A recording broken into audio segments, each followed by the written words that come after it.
Distinguished ladies and gentlemen, it is my pleasure to welcome you all to the presidential villa. As is the tradition, people pay homage to the president as part of the events to mark the Salah celebrations. I value these kinds of visits because they afford me the opportunity to interact directly with the people or their representatives. I commend the FCT residents for living in peace and harmony for years since the capital officially came into being. The welfare of the people of Abuja is as important to me as the welfare of other Nigerians. The physical development of Abuja and the provisions of infrastructure is our priority. Since the coming of this administration into power, we have made the completion of abundant and ongoing projects our priority. For Abuja to attract investors as its population expands exponentially, the provision of infrastructure is essential. A federal capital should answer its name, and it cannot do so if it lacks the necessary infrastructure to accommodate and accelerate development. Abuja has expanded beyond the imagination of its planners. This expansion comes with great challenges. In line with its objectives to transform Abuja into a befitting modern city, the FCT administration under the Minister Mohammed Musa Bello has been doing a great job. The completion of the Abuja Light Rail is one of the major projects embarked on by this administration for the FCT's inhabitants. The development of infrastructure is essential to economic growth, and that's why this government is giving serious attention to the town road links, link roads to other states, electricity and power. Our priority is the welfare of the people. The second larger bridge, which has dragged on for years, is now to be completed by the end of October this year.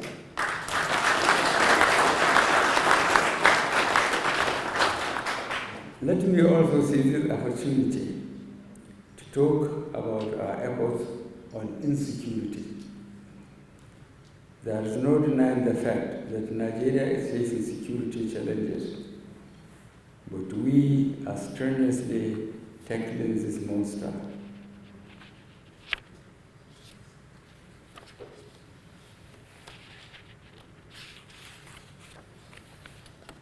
There are fears that bandits will grow to yet another big challenge as we face down the Boko Haram threat. Let me assure Nigerians that this administration will not allow such to happen. This administration has allocated huge resources to improve the capacity of our security forces by timely giving them adequate equipment and improving the welfare of personnel to boost their morale. Abuja has witnessed remarkable improvement in terms of security.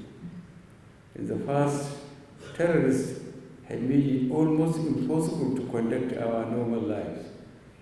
Road barricades had overrun the capital city, and people had to pray in fear because of anxiety of terrorist attacks. No place in FCT was beyond the terrorists, not the United Nations building, nor the police headquarters.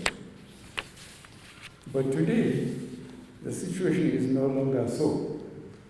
We have significantly weakened and crippled the capacities of Boko Haram terrorists so much that they no longer have the ability to seize and occupy any Nigerian territory without being repelled by our gallant troops.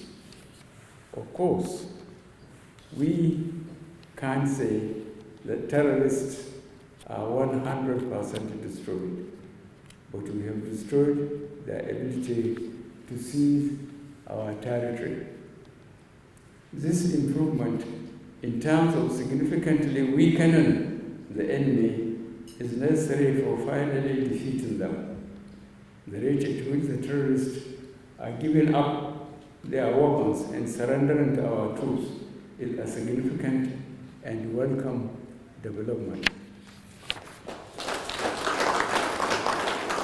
As we celebrate this occasion with joy amidst friends and family members, we are fully conscious of the fact that many families in our country are in a state of fear and anxiety on account of the many captives held by terrorists against their will, including those taken away after the tragic bombing of the Abuja-Kaduna rail. I have directed security agencies to ensure quick and safe recovery of all victims of kidnapping.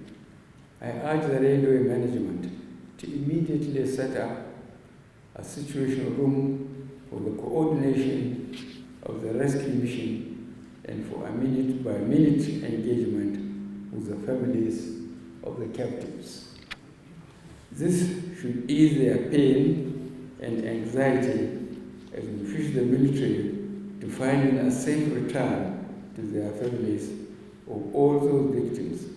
My aim is to see all those in captivity safely rescued.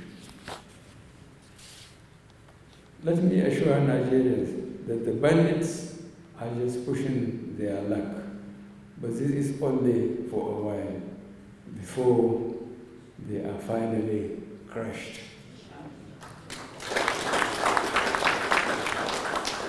They are using civilians as human shield, thereby making it difficult to confront them directly. Bandits and terrorists, unlike professional soldiers, don't respect the rules of engagement. They don't care about killing their hostages if they come under attack.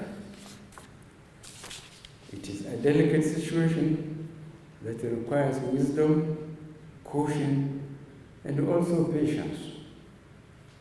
Any rescue operation that results in the death of any hostage cannot be deemed a success. The government doesn't want this kind of tragic outcome.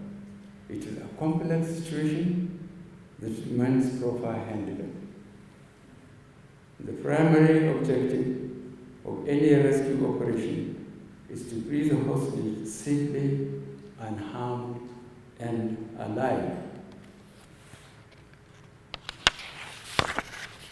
Let me make it clear, however, that defeating the terrorists and bandits require more than weapons.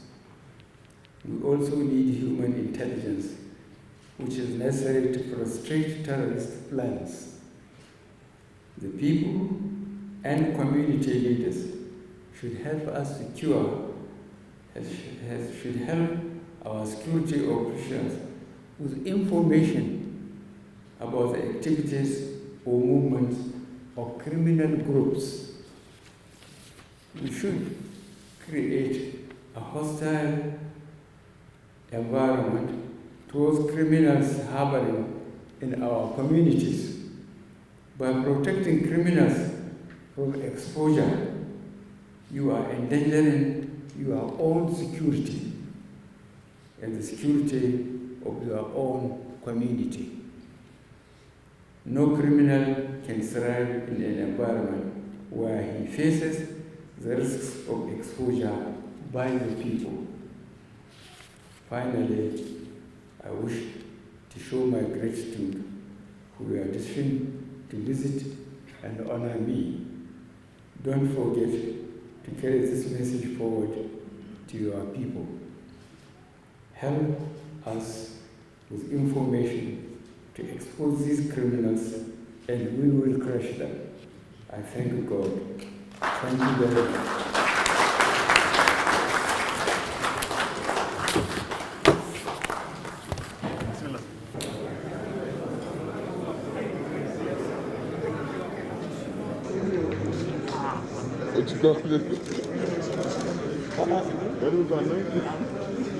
Ik ben het niet.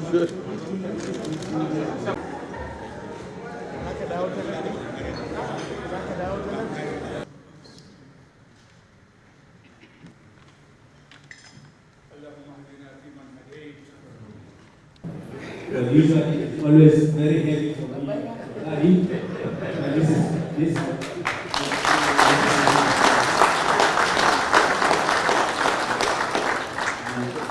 with your permission, I want to just what we said was the management and staff of the Federal Capital Territory Administration.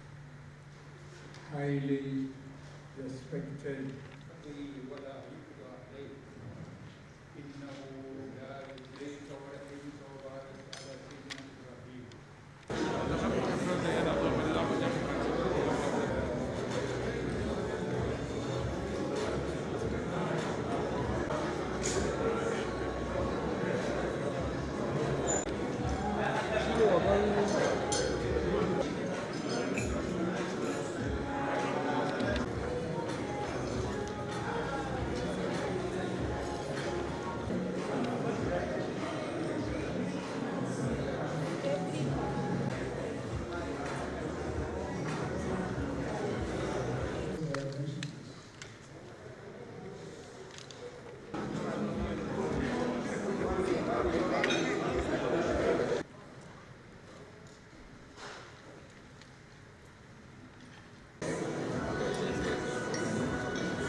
You see that there are already some snacks in our table with prayers. And afternoon, it is to very solemn.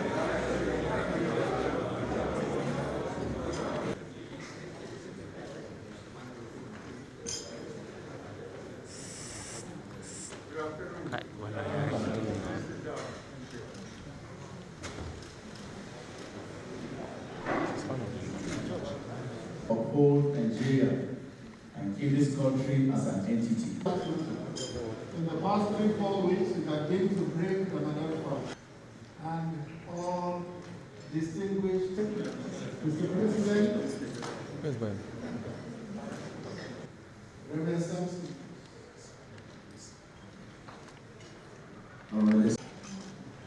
Welcome, Mr. President. You're welcome, His Excellency, the Vice President. Thank you again for the grace into the year 2022.